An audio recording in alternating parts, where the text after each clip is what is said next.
Hey everyone, this is Nova Scotia Thomas. So this is going to be a short video on 10 things not to do when you're visiting Nova Scotia.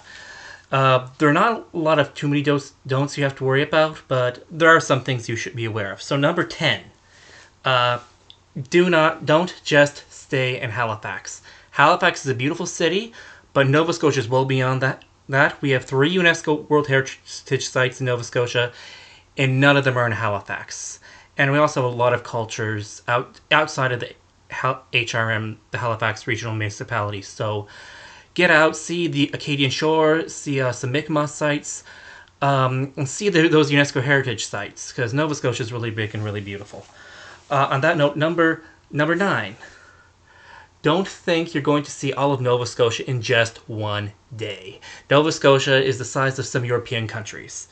Remember, no, Canadian provinces are huge, and even though we're one of the smaller ones, we're quite large. So don't expect you're going to see, even small as we are, don't expect you're going to see our entire province in one day. It can take a few hours to drive from one place to another. So stay weak. Number 8, don't make fun of the laundry. Don't make fun of the laundry. Nova Scotia, here in Nova Scotia, we still hang out our clothes on the line to dry. And that's not just a poor person thing. Even people who are well off will still do it as well. We just think that it makes laundry smell nicer. And yes, we do have washers and dryers here. But people actually, I've heard of cases, some people putting the laundry out in the dryer, and after it's dry, still hanging it out in the line because they think it makes it smell fresher. So I guess that's the weird thing that we do that other people think is strange. So yeah, just don't make fun of us for that. So number 7. This one will be important if you come here and like on business or a leadership position for a church or something like that. Don't forget to keep people in the loop. In Nova Scotia, we're very much an egalitarian society around here. So it'll go very, very well if you tell people what you're doing, what you're planning, on all your decisions you're making, and just keep them informed about everything that's going on, and you do it honestly as you go. That way, people will feel respected, and and they'll be more likely to listen. Also, you may actually find get some information that you weren't aware of that you'll be able to make a better decision. So keep people in the loop around here. Number 6. Okay, this is for if you're from Germany or Russia. This one's for you. Number 6. Don't act all stiff and formal. And this is actually a big one because in some cases, because first impressions mean a lot around here. So if you're from a society that's very formal, and keep a poker face like in Russia, I can hardly do it. I feel like I'm mindless and mean. Oh, or if you're from a Germanic society, like I fear that in German societies you are very formal with everyone the first year, and then after 1 year you're suddenly informal.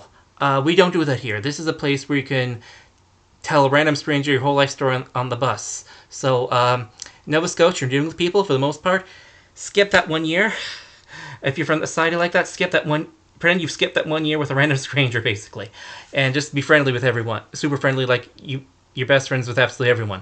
That's just the culture around here now. Of course, don't give out personal information or anything like that, but it's a very informal, laid-back society, and if you come here and you deal with people a long time and you're like that, informal for like 1 year, then really formal after a short period of time, people will think you're strange and mean and weird. So act informal around here. So number 5. Okay, number 5. Now we're getting to like some of the really important good manners and safety issues. Don't harass the people near Oak Island. So there's you've heard about the Oak Island Treasure Money Pit. Yes, you can pay to go on a tour of the site, but people do live on that island. People do live near that island, and I've been there, and my gosh, it's the only place in all of Nova Scotia where you see "Do not trespass."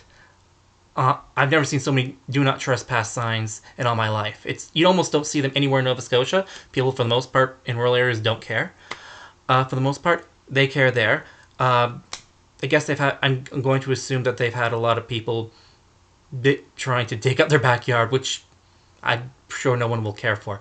So if you do visit, make sure you don't accidentally park in someone's driveway like I did when I visited. They'll just tell if you do that by mistake. They'll just say, "You're in my driveway." Apologize profusely and get it and move out of the driveway as soon as you can. But yeah, don't harass the locals near there. Number four. Number four. This is a really important safety one if you come here in the winter. Number four. Don't ignore the police when they say to stay off the roads, especially in the winter.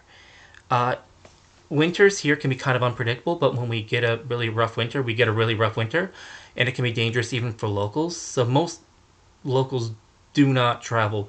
If you're from here, you don't generally travel in the winter.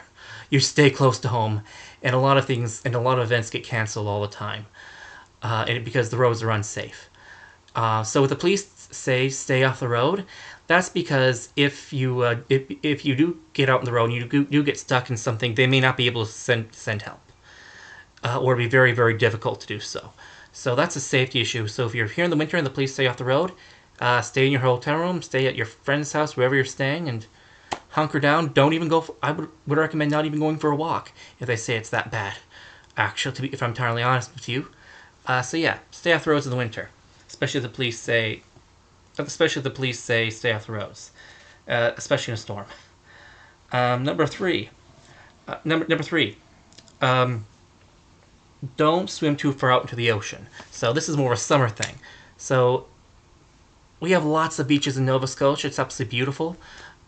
We don't have so many beaches. We don't know what to do with them all. You got rock beaches. You got mud beaches. You got sand beaches, and it's just like all within like a half an hour drive. That being said, tides here are the highest tides in the world. I actually have a story from my family about my grandfather. He was across Cape Split. He was trying to sail a gypsum boat through the straits around Cape Split. The tides are so powerful it moved the gypsum boat, and those are huge tankers. If you ever seen any of them, and he had to call the captain to make sure they didn't crash into the rocks. So yeah, highest tides in the world, most powerful tides in the world.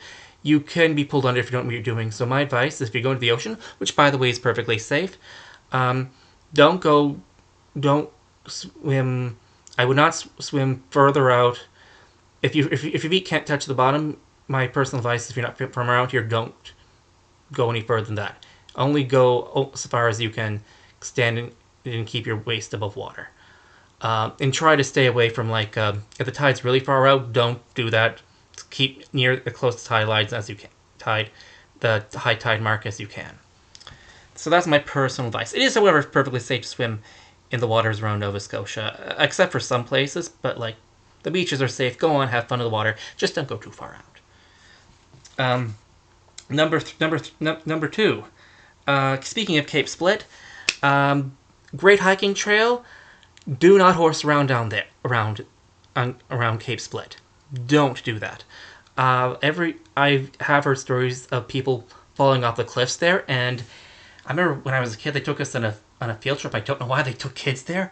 It was you had a path from here to here wide, and this edge was like forest. This edge, steep incline into the most powerful tides in the world down below. A massive cliff, and there was no railing. And please do not bring your dogs around there or any pets at all, ever, even on leash. I have heard stories of people losing their pets around there. So don't horse around Cape Split.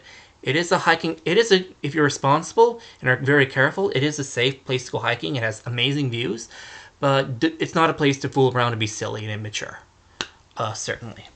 And the number one thing to do, and if you ignore everything else, listen to this one, don't go on the Black Rocks near Peggy's Cove. So Peggy's Cove, again, beautiful place. You can let your kids walk around and play there. It's a nice rocky area near Halifax, and there's a nice big lighthouse. It's really like an icon of Nova Scotia. All around that place, there are signs that say "Do not go on the Black Rocks." That is not a joke. That is not someone trying to ruin your day. Every year prior to the pandemic, we heard of someone going in the Black Rocks, and a freak wave comes up, and they get pulled under. I actually heard of people even trying to swim in the waters there, and the tide just pulls them under all of a sudden. It is very dangerous to do that. It's a safe place to go, but don't go in the Black Rocks. If you ignore me saying this, you're putting your own life at risk. So I beg of you, don't do that. But yeah, Peggy's Cove, great place to visit. Keep far away from the Black Rocks. Don't go on them. You could literally die, and people have died going there. And it's always tourists every year who thinks that they'll just ignore the rules and that they're young, they'll survive, and they get proven wrong. So anyway, that's my top 10 things to do. Top 10 things not to do when you're visiting Nova Scotia. Hopefully make another YouTube video of top 10 things to do and top 10 places to visit. Anyway, stay safe everyone, and be sure to visit Nova Scotia when it's safe.